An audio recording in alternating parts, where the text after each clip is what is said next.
Beveridge, and he has been to the Seattle Wine and Food Experience a number of times, so he's practically a professional. And we're going to learn a little bit about what you love about coming and also what you love about what you do. Well, we have Seattle's oldest winery, 27 years. So we were here at the very first Seattle Wine Experience, and maybe we've missed a couple of them, but we try to come every year. As long as I'm in the country, we come, and yeah, we've always loved it. Jamie does such a great job. What advice would you give to folks who are looking to either attend or vend at the Food and Wine Experience? Pace themselves.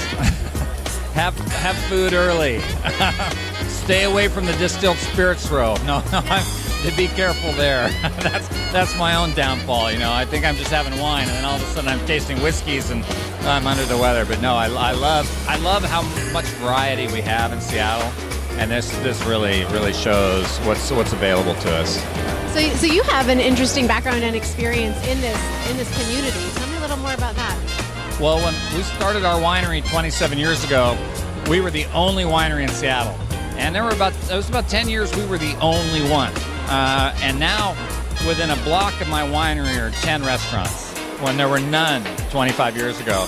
And just seeing the food and wine culture take off in this town, I just heard a statistic that we now have more restaurants per capita than any other city in the United States. More than San Francisco, more than Portland. So that I think is, I don't know if it's true, but it's a great story. That and with the distilleries and the breweries and the wineries. So I do a lot of work down in Olympia, lobbying to get the laws fixed so we can do more of this. Make it easier to put on events like this, make it easier for the wineries, the distilleries, the breweries to collaborate, do things together. And that's been a big part of becoming a successful winery, is just we got to clear the laws out of the way so you can do what you want to do. I think that's something most people don't know about when they're sitting down enjoying their beverage. The legal side of having a business, and also the legal side of how that wine got to their table. So tell everyone a little bit about the impact that you've had as a result of your work.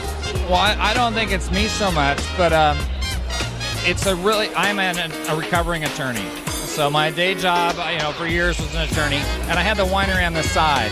So I kind of had a little bit of a unique perspective on, can't we fix some of this stuff? So we formed Family Wineries about 10 years ago, and we've been going down to Olympia every year, seeing what we can do. And it's really a sad commentary that my legal training has been so important to the success of my winery. It's really too bad. But, alcohol is dangerous, so you can understand that side of it. And so we believe all the public safety laws have to stay. But when it comes to selling your product, making it available, letting of-age consumers buy the product, that's what we do. And events like this, they just turn people on to all of it. So it's great. Not many people, I think of that kind of socio-political legal side. So it's great to hear some of just what's going on behind the curtain. Well, every state in the United States is different, and Washington is at the forefront. Our laws, I would say, because of our group and the efforts of our group and Costco, we have the best alcohol laws in the United States, and it's a competitive advantage for our state. Amazon.com 10 years ago tried to do wine. They did it in California. They got shut down. Now they're operating a fulfillment service in Washington State because of the changes we've made to the laws. So all wine lovers, the consumer benefits. That's the greatest thing. That is fantastic. Tell me a little bit more about what's unique about your company. Well, Wilridge, we're Seattle's oldest. We like to say original. So 27 years this year. That's been fun. But what we do to really differentiate ourselves is we try to be the greenest winery in Washington. And there is another one that's just as green as us, but we love them, they love us. But we're solar powered, we compost everything, we use refillable bottles and kegs. We're certified organic. We're the only certified biodynamic winery in Washington State, which is huge in Europe, huge in California, big in Oregon, and finally getting here. We got a lot of conventional farming in the state. Well, with all our wonderful weather, with our great growing conditions, we don't need to be spraying that stuff. Yeah, so I've been 8 years totally organic, no problems. Yeah, it's a great state to grow organic. I think that's something that people are really going to appreciate more now about drinking your wine. and you've really become kind of an icon pioneer in the field per se locally, not only maybe being one of the founders of Seattle in that regard. 27 years now, congratulations. Well, I started when I was 7 years old, so Definitely a professional. 27. I hate to say it, 27 when I started, and it's been amazing to just see the success. And you think about the state of Washington is the same square miles as the country of Italy. They've had, 4,000 or 5,000 years to figure out where to plant their grapes? We've had 40.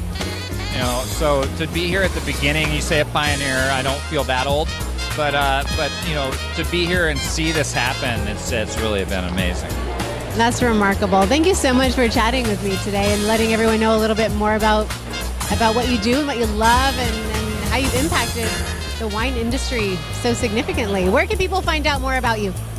The best place to find my wines is at my 2 tasting rooms. One in Post Alley on Pike Place Market, right across from the Pink Door next to Kells, and then over the vineyard.